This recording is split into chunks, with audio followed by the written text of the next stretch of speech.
Susan's dream was ridiculous, dancing dandelions in bikinis, roasting snags on Bondi Beach, but waking up drenched in sweat 3 a.m. wasn't funny. 50 years old, and her body had turned traitor. That dream, though, maybe menopause didn't have to be a horror show. Next morning, clutching a chipped mug, her ex's farewell gift, now a petty victory, she signed up for a herbal tea workshop. Sydney's sun blazed as she walked in, skeptic stares bouncing off her. Let them. Susan woke tangled in sweaty sheets, remnants of that absurd dream clinging like burrs, dandelions in polka-dot bikinis line dancing to achy breaky heart. She groaned. 50 years old, and her subconscious had comedic timing of a dad joke. Sydney's summer heat pressed against her skin, sticky as melted caramel, but flashes of cold still ambushed her without warning. Menopause wasn't just hot flashes, it was her body playing a prank, flicking between oven and freezer like a kid with light switches. Her deepest fear? Becoming irrelevant. Not dramatic fade to black kind, but slow dissolve of a sugar cube in lukewarm tea, still sweet, but unnoticed. That mug on her counter, chipped from that time she'd knocked it over during a beach barbecue, mocked her hesitation. It had held decades of coffee, but today, golden dandelion petals swirled inside, steam curling like an invitation. Herbal workshop, a woman with silver braids had called it sunshine in a cup. Susan snorted but took a sip. Earthy, bitter, then, surprise, a hint of honey. Not magic, just better. She carried it to balcony, watching waves chew shore. Maybe change wasn't decay. Maybe it was fermentation, messy, necessary, transforming grit into something complex. She lifted mug to light. Same old ceramic, new vibes. Woman woke with a laugh still clinging to her lips, that absurd dream of dandelions in polka-dot bikinis doing cha on a sunburnt grill fading fast. 50 years old, and her subconscious had audacity to serve up disco-dancing weeds. Sydney's summer heat pressed against her skin as she shuffled toward kitchen, knees creaking like an unoiled gate.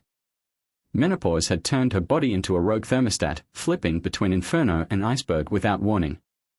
Her fingers curled around a chipped mug, her grandmother's, stubbornly surviving 3 moves and 1 ex-husband. Inside, dandelion roots steeped into golden liquid, a remedy she'd stumbled upon after Googling hot flashes 3 a.m. First sip, earthy, bitter, like licking a garden.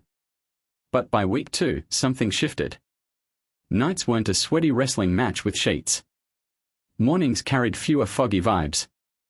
Then came flyer, neon pink and taped to a cafe window, herbal allies, tea workshop for wild heart. Woman hesitated. She wasn't a joiner. But that mug whispered otherwise, its cracks mapping resilience. Inside a sunlit community hall, a woman with silver braids and a no-worries tattoo passed around jars of dried petals. Dandelions, she blurted. They are weeds where I'm from, Mentor grinned. So's menopause, love. But weeds. They thrive anywhere. Laughter bubbled up as Susan fumbled through her first tea blend, chamomile dust puffing into her nose. Around her, women traded stories over steaming cups, hot flushes dodged during beach BBQs, rogue chin hairs plucked before book club. No pity parties. Just straight talk and sly grins. By month's end, Susan's mug sat not just on her counter but in hands of new friends Sunrise Yoga, her sister's place after a wine-fueled rant about creaky hips. Each sip carried more than relief, it was a quiet rebellion against myth that growing older meant shrinking smaller. One evening, watching dusk paint harbor pink, she raised her mug to no one. To weeds. To cracks that let light in. To 50, an unapologetic kick of what came next. Creator woke with a start, her sheets tangled like yesterday's regrets. That dream, dandelions in bikinis doing Macarena, had to mean something. Or maybe menopause was just messing with her head again. Sydney's summer heat clung to her skin as she shuffled toward kettle, her trusty chipped mug waiting like an old friend. 50 years old, and here she was, Googling, can plants give moral support at 5 a.m. Beach BBQs used to be her vibe, now she just counted how many times someone said hot flash unironically. But last week, a flyer for an herbal tea workshop community center had caught her eye between ads for yoga and cat sitting. She wasn't a woo-woo person. She'd once snorted a crystal display.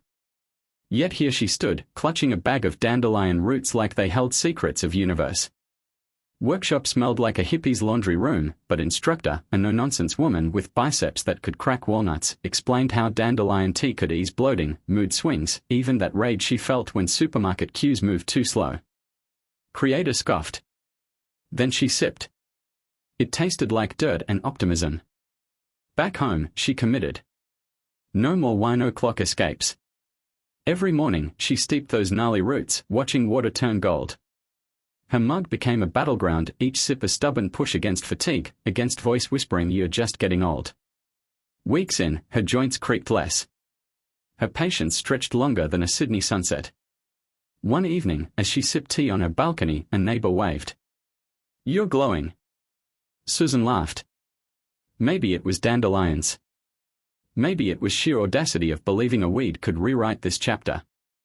Either way, she'd take it, bikini-clad dreams and all. Creator woke with a grin, remnants of that absurd dream clinging like confetti, dandelions in bikinis, twerking under Sydney's summer sun. Laughing, she reached for her chipped blue mug, its familiar weight grounding her.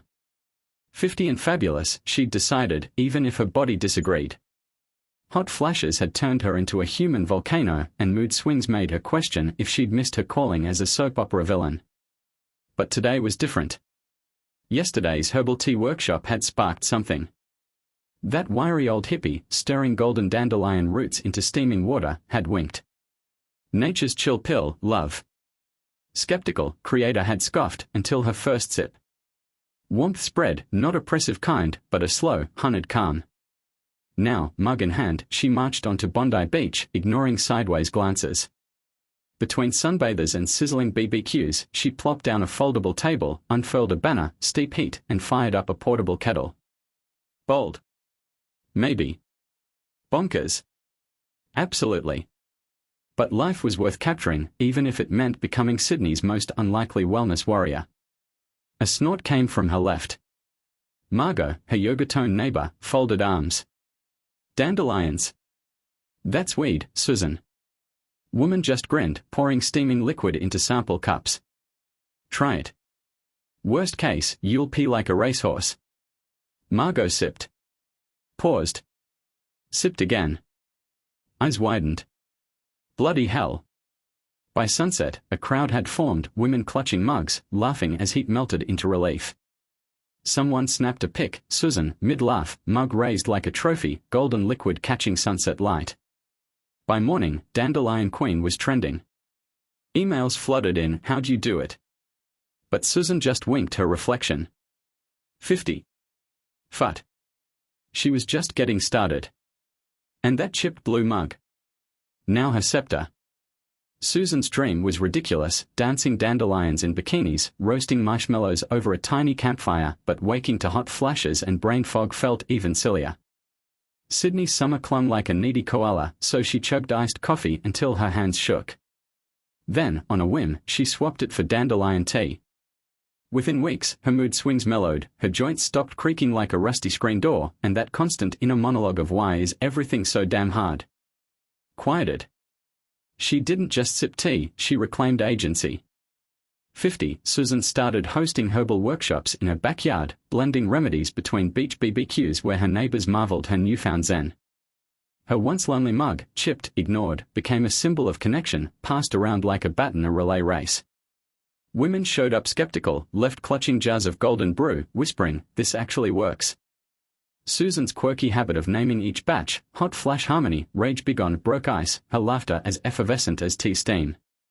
What began as survival became revolution. She guided others to stir their own pots, proving menopause wasn't an expiration date but a damn fine ingredient.